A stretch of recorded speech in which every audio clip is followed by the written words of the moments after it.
So we've got 2 packages. I apologize in advance if the jackhammering here in the background ever so lightly is annoying. It's the apartment office is getting renovated. Not much I can do about it, and for the best.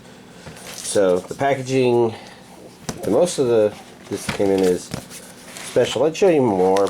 There's hearts all over it, so I think it's Valentine's themed, but I don't know. It involves turning it around in ways that make it hard to keep the address hidden, I guess. Oh well. And I think there's a lot of stuff that I already have on DVD that came out this week. For example, we got Galaxy Angel on Blu-ray, which let's see, that's 390 minutes. Yeah, I guess that could be the entirety of the first season. I mean, I'm not expecting much of it because, you know, there's a lot of these that are coming out on Blu-ray that came out during that special period of time where things were done digitally, but they were done digitally at a lower resolution than 1080p, I guess. So they don't upscale as well. Maybe this is one of those? Huh. I'm trying to remember. Because Galaxy Angels has been out forever and ever. I don't know why I put that one in the trash can. Oh well. But we've got 2 discs. Pretty simple. Nozomi. So this isn't just... Oh yeah, this is Nozomi. Which means this should be dubbed. Because it's a re-release, but you know, that's still not pretty common. You see Region A there and... stuff. Next up, Turn a Gundam is getting a Blu-ray release. It got a DVD-only release. I'd say I'm surprised because, you know, some of them have been DVD-only and some have been DVD and Blu-ray. And I got the impression Turn a Gundam is kind of a cult favorite Gundam thing, and that's why I've been probably wanting to watch it more than any of the other Gundam stuff I've gotten, possibly. Huh. Well, I guess I'm having to think about that, so I'm not entirely sure if that's the case. It's not the usual Blu-ray tape thing, but we could probably expect 2 to be released. This, of course, would have been a 90s anime. 3 Blu-rays. How many episodes? Okay. Well, let's see. This is also being released by Right Stuff. 625 means, is that 13? Having trouble remembering. Usually it's 13. We also got Mobile Suit Gundam F91, which, if I'm not mistaken, I've already... What the fuck? Why is this side opening like this?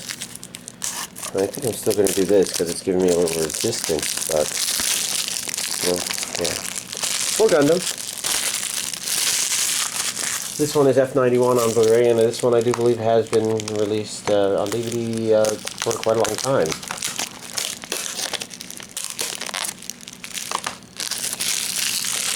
And there was a DVD re-release of it at the same time, I think, and I had to do all this research to see whether or not I needed the DVD version.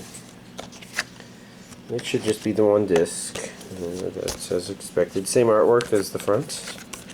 Also as expected. Yeah, the fact that it has an English dub. Well, I guess with Gundam you never quite know, because there's some stuff that's been dubbed even in Japan, I guess, with an English dub.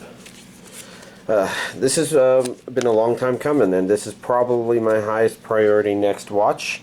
You can see it's a Region A. It's Japanese with English subtitles only, which I think works out fine. Stuff in the robot.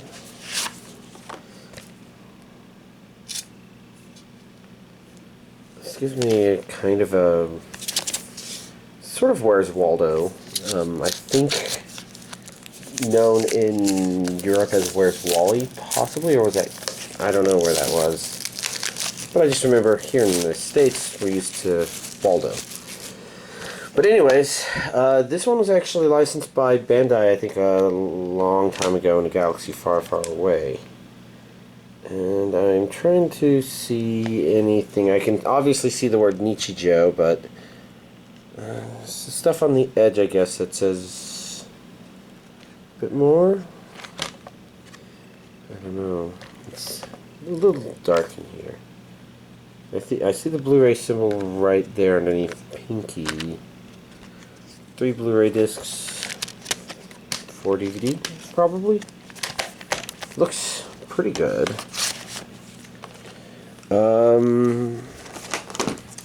Here we have something maybe newer, I guess. Young Blackjack. Oh, this must be a Sentai release because I guess I didn't need the thing, the toe clipper.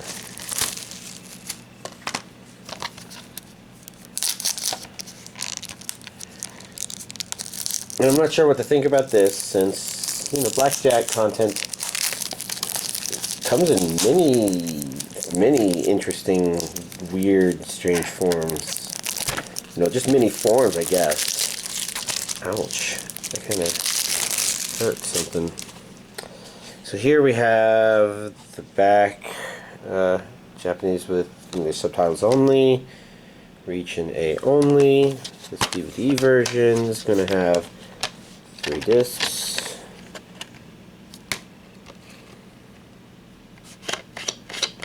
2, 3. And then here in the Blu-ray version, I'm expecting the normal shared artwork. The first discs are almost always the same, and they look like they're the same. And the last discs are the same.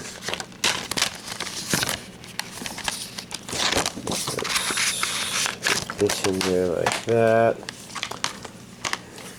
Anyways, like I said, lots of old releases this week, because there's also Wolf's Rain here. Now obviously the DVD part of this I already had on DVD. Now I have the Blu-ray half of it, so I have Wolf's Rain on DVD and Blu-ray. I see region A. It should be dubbed because it was dubbed a long time ago. Looks like the underside of the slip cover is the same. It's interesting that it's one of these. Was this an old Bandai release? Not Bandai. Or was it Bandai? I'm trying to remember who had a Nichijou licensed. It was either Bandai or Genion or something like that.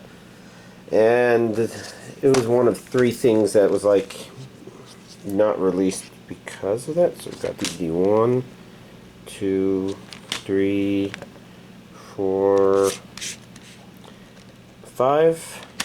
Oh, there's 30 episodes, so Blu-ray 1, 2, 3, and 4.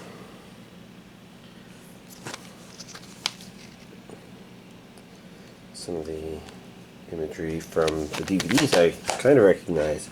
Although it's presented in a very interesting format in this way. And last but not least, we have a...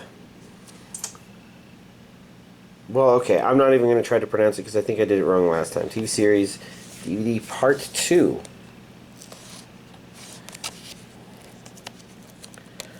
Now I just have to open it.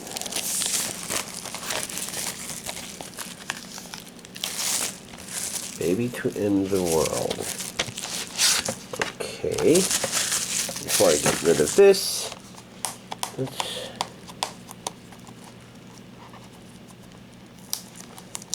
grab this.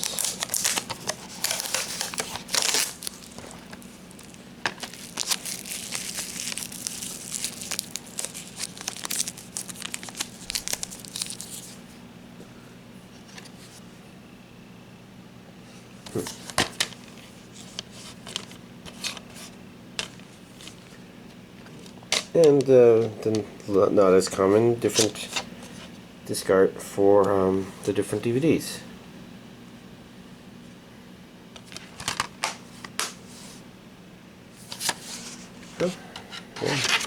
Well, there we go. This week's anime DVD collection update. So I don't remember too well, but I think I watched one episode of Beautiful Bones to finish out the first disc, and then I put something else in there because I was still kind of in that funk of I don't know. I think I would have kept watching Castle and then maybe moved on to something else if I didn't put on certain kinds of anime. So I tried to reach a stopping place here because I guess it wasn't as zombieing as I would have wanted, as in like kind of having it on in the background and watching and not thinking too much about it. Maybe? I don't know. The point is I reached a pausing point and I'm hopefully not going to forget about it and eventually I'll get back to it and finish it. Otherwise, I put Showman Sample on because it looked like it would just be something simple to put on in the background. And it seemed at first like it almost wouldn't be. Like, it looked like one of those, yeah, men are so disgusting, ha ha ha sort of shows. But they played it off of,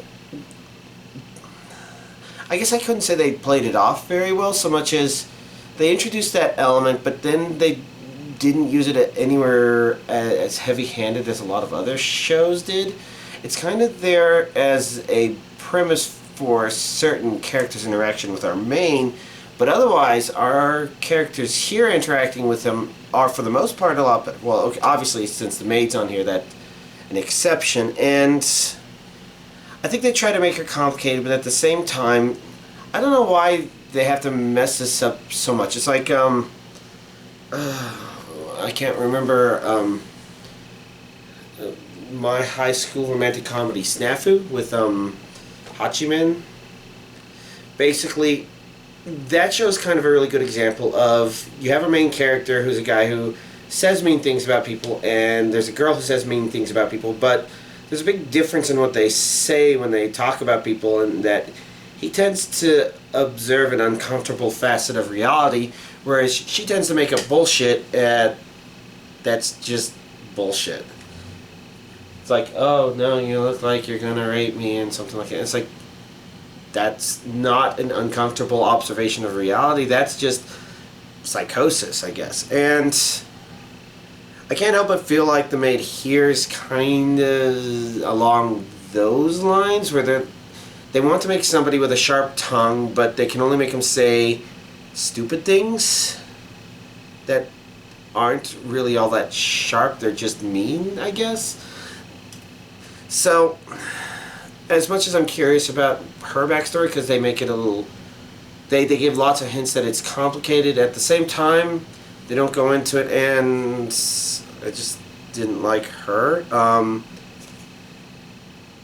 She is a really good example, kind of on the border there, where she kind of attacked the main character because she saw him as a dirty, disgusting insect or something like that, and that's sounding like that, oh, it's one of those kind of people. But then a lot of her relationship with him isn't based on that. In fact, that's kind of the thing that makes this anime, I wouldn't say good per se, but it makes up for its shortcomings, and it's actually a much easier watch than a lot of stuff I've seen, even if at the same time there isn't a lot of motivation for the continuing of the watching, I guess. It doesn't feel like there's a definite plot, and they introduced something to finish off the season or the series or something like that, but you know, it's still something that it felt like it came up at the last moment. So it's a strange mix of stuff. If you want examples of like other characters, when they're still in the midst of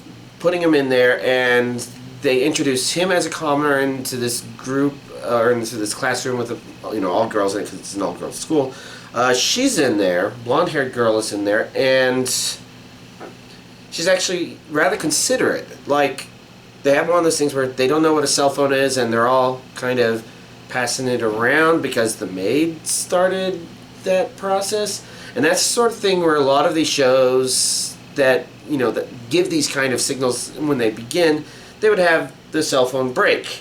And it's supposed to be funny that he had something worth a lot of money broken like that, and something that he's used. I don't understand that kind of humor because it's just mean as far as I'm concerned. But this anime, even though it kind of set that sort of stuff up, set it up where she realized, oh wait, this is his cell phone, we should really give it back to him instead of just passing it around. And you know, that's kind of awesome. And I can't say that they're like always awesome characters all the time, but the show seems to be kind of aware of that.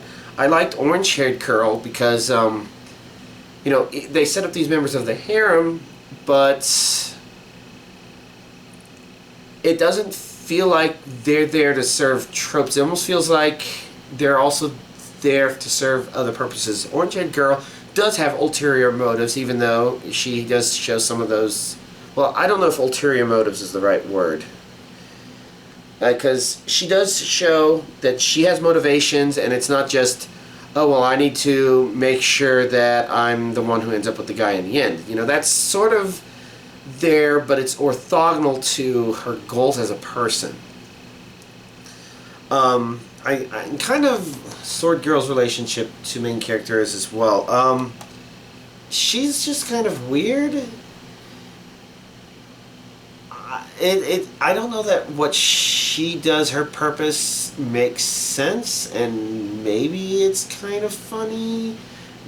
I don't know if I would call it frustrating, but it is strange. So, yeah, you know, I don't want to talk too much about what all the characters do and their motivations, because, you know, going beyond the first episode, you know, that's part of watching it, is finding out that stuff. So, overall, it was interesting just because, you know, even though it didn't really say, oh yeah, this is really great, I definitely have to show this to somebody or watch it again or something like that, or get super disappointed that it ended and there wasn't more episodes. So, yeah, I was okay with what was there, and it was just a different mix than I'm used to seeing, I guess. And after that, I went for Fate Kaleid Liner Prisma Ilia Zwei Hairs. I'm pretty sure I did not pronounce half those words correctly, but as you can see, I'm in the middle of watching it. Mostly because where the first Zwei left off definitely piqued my interest, and I wanted to see where they were going to go with it, and it's been pretty watchable from there. I know there's one scene I've seen linked on YouTube before from the first episode, and if you've seen this, you probably know exactly what I mean, and I guess I'm not entirely sure.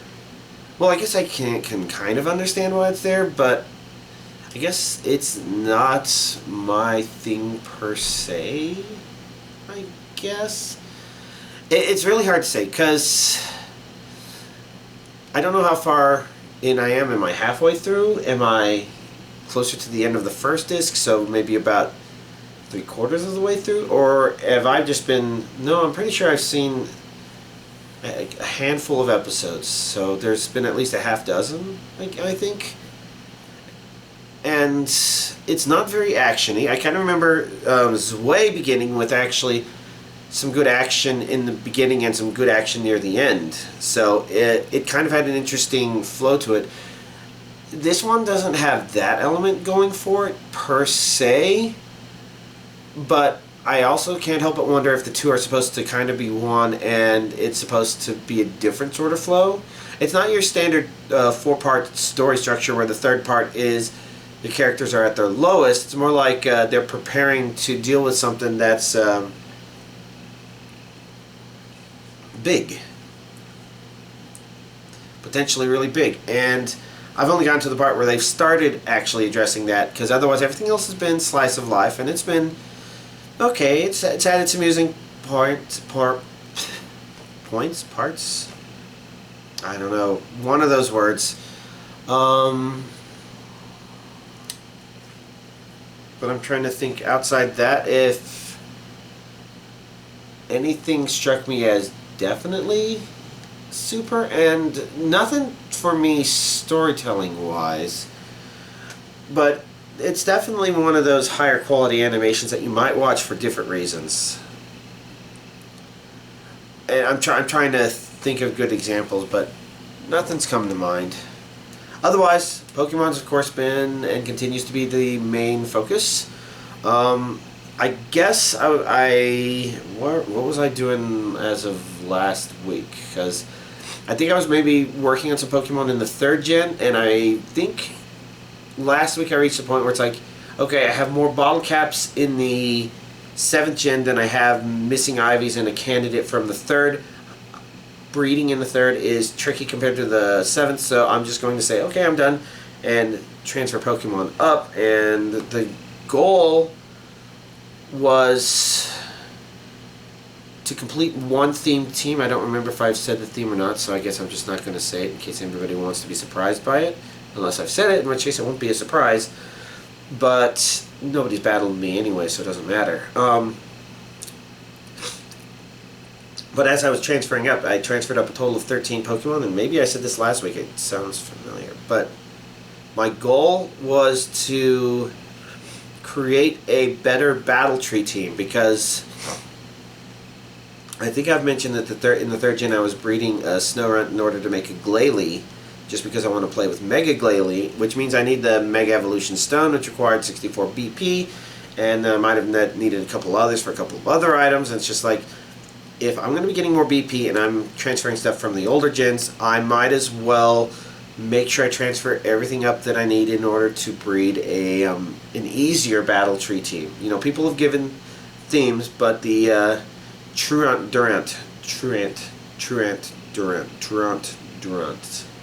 yeah, that team has always been a staple of Solidity.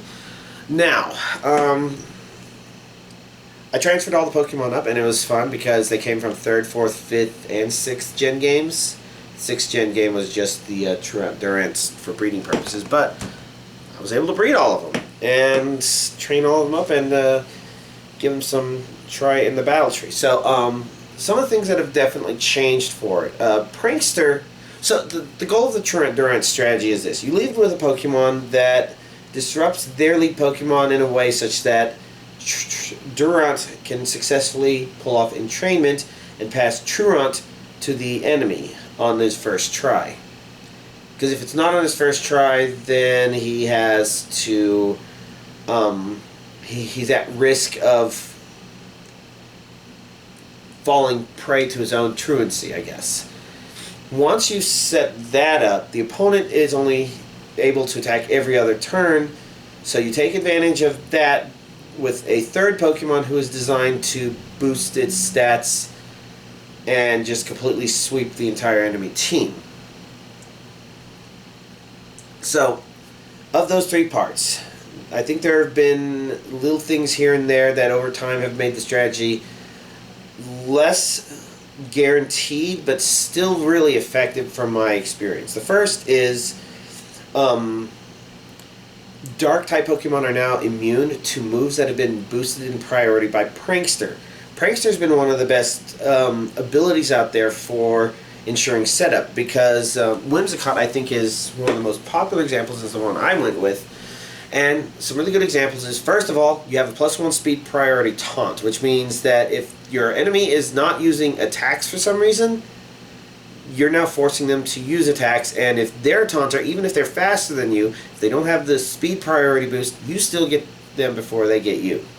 Encore is there to force them to continue using an attack so that they're not using one that is problematic, I guess.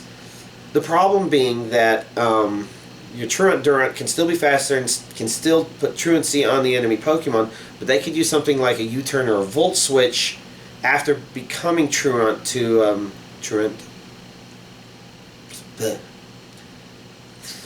you know, they can still use that and still switch out another Pokemon. Then you have to hope that you're faster than the Pokemon that just gets sent out, or they don't have a Quick Claw that activates, that sheer cold hits you and knocks out your Durant. You know, if that happens, the strategy fails, which is why your first Pokemon, it tries to make sure they're going to attack, and if they do attack, then if you see in their moveset they have the possibility of having U-turn or Volt Switch, you make sure they keep using that other one, because once you switch to that 3rd Pokemon who uses Protect on their turns, the Protect prevents the Volt Switch and the U-turn from allowing the Pokemon to switch out, which keeps them forced in play.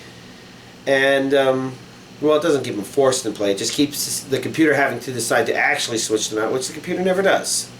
Except for that one time. I guess it was a hydro-pumping Milotic, and didn't matter. My Pokemon had all of his stats pulled up. Anyways, the point is, you have those. You have Switcheroo, because I think knockoff might actually be better here in the 7th gen. Maybe. It's hard to say, but Switcheroo allows you to take items off the enemy that are problematic, like Quick Claws, which can randomly cause a one-hit KO Pokemon to go first and happen to hit you and break your Durant strategy. The fact that he has a Choice Scarf won't help. If they lead with a Choice Scarf, you can steal their Choice Scarf so that they're no longer as fast as Durant. If I think another one I've kind of focused on is there's some items, there's a Bright Powder and Lax Incense, which slightly lower the, or increase evasion ever so slightly for the enemy Pokemon.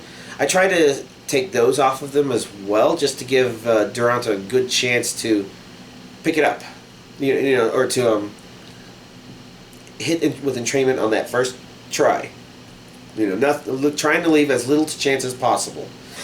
And then finally, Memento's on there in order to allow Whimsicott to sacrifice itself, you know, lower the opponent's attack and special attack, but it allows you to send in Durant without having to worry about doing an actual switch.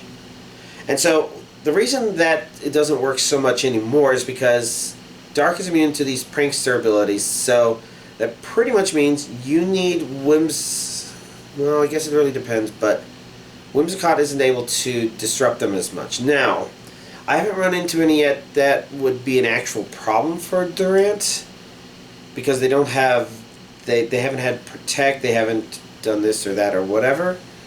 The closest I've run into a problem was actually a Mega Evolving Gyarados, because he evolved into he Mega Evolved into a Dark type, and I completely forgot that was a problem, and after his first boost, he's still slower than a Durant with the Choice Scarf, but after that he's going to have enough speed to finish off Durant, so, or to outspeed Durant, and then whether or not he finishes him off, well, his attack's also going up, so that suggests to me that, like, for some Pokemon where you know they're going to Dragon Dance like that and you can't do that, you should just do the switch immediately, because even with the +1 speed boost, he's still only the equivalent of a Gyarados with a Choice Scarf, speed-wise, and so your faster Durant with the Choice Scarf should still outspeed him, and he'll probably Dragon Dance again, and it's all good. Let's see, other problems. Yeah, and usually when it comes to Dark-type Pokemon, I just let them finish off my guy. I'm wondering if Umbreon could still be an issue. I've never had to face one of those, and I'm kind of worried about the prospect. But I don't know if I've seen any with Protect, so we'll have to see. There may be a Toxistaller out there who uses Protect, and he'd probably be the biggest problem. With Durant itself, there has been some murkiness that's been introduced because there's a couple of Pokemon with abilities that you can't entrainment. Wishiwashi and Meteor, I think, are the two examples I had to deal with, because their abilities kind of define them as a Pokemon in a way.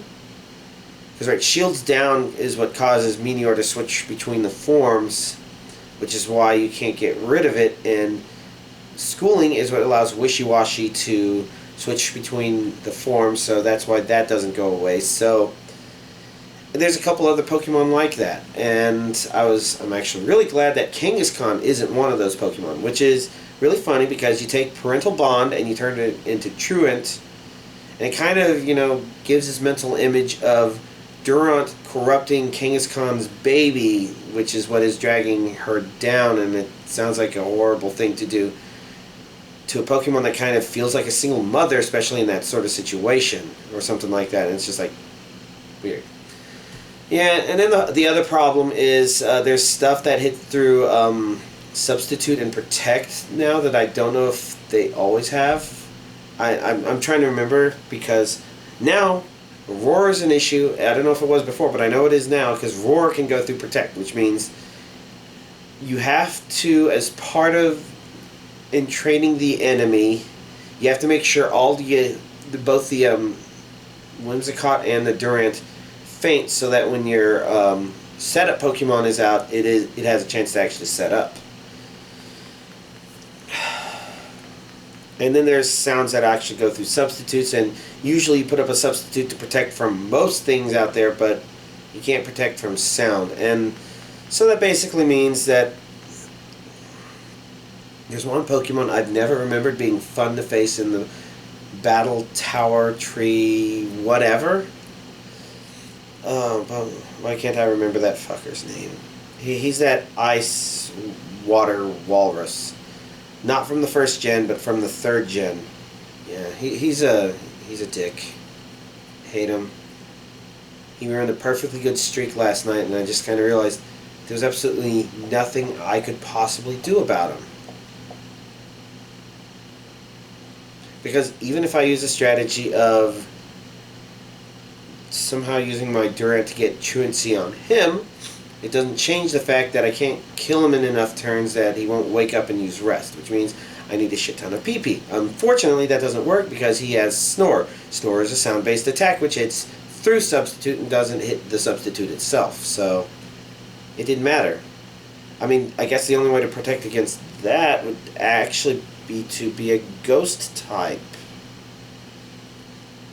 Well, maybe I could look for Ghost type options, but as it is for now, I've only got 2 options for that third slot Pokemon.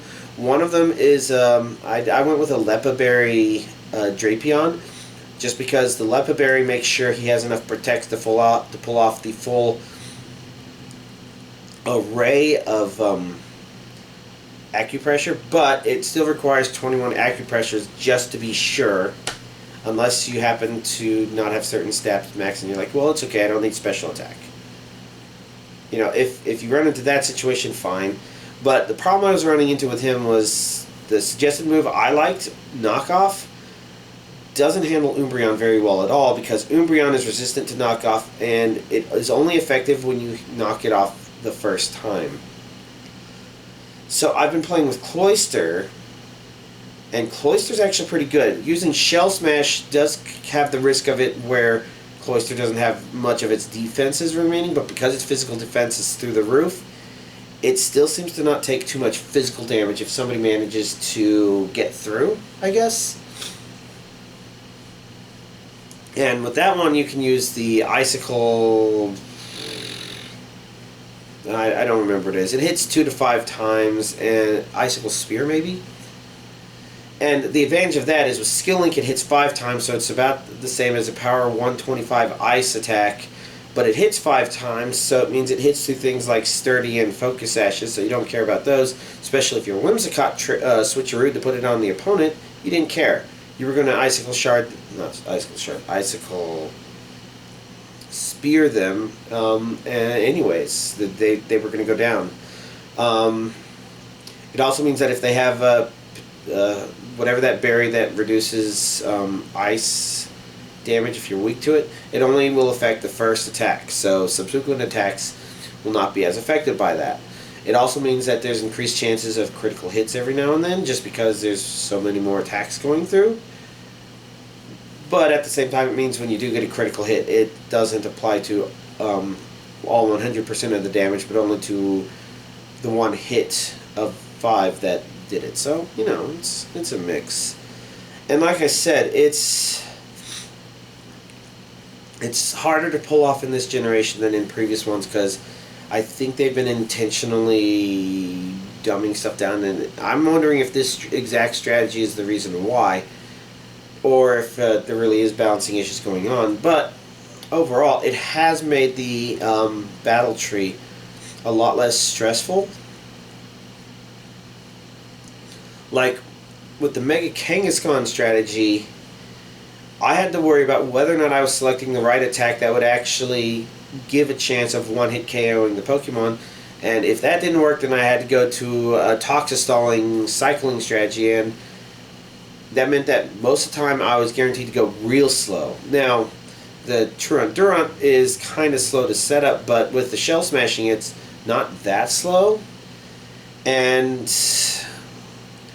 what you are supposed to do is almost always obvious, because two of the Pokemon on your team are only there for one purpose, and the third one is kind of there to be there at the end, and then what it needs to do at any one point in time is pretty obvious. Which is also why once you finally run into a Walrein, that's the little shit's name. Once you run into a Walrein, you know, that's when you hope it's not the one with rest. There might be other bad ones out there, but I don't know. All I know is my goal is to get the 50 consecutive victories so that I can get the final style. And if I can get to 200 and get those 2 berries, that would be great. But if I don't, that's okay. I just want 50 for my near-term goal. Because I also think that 50 might be what gets you the stamp for doing battle tree stuff. And if that's the case, then I might be close to the point in the game where I'm taking a break from breeding. I'm breeding all these battle-worthy Pokemon, but I'm not actually battling with any of them except for the ones in the battle tree.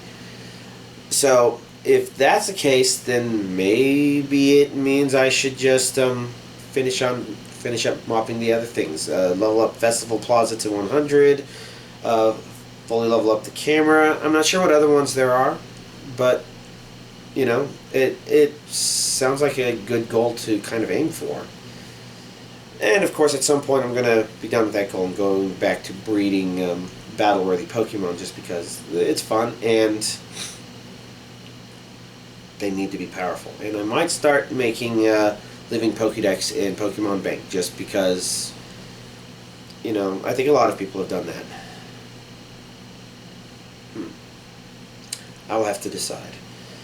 And then, of course, there's projects like going back to XD Gale of Darkness and capturing Baton Pass Zapdos that hopefully has Timid. Lots of things to do. Outside of that, I don't know. I guess that's a lot of Pokemon thought that probably constitutes most of this video, doesn't it? So, should probably end things there. Y'all, have a nice week.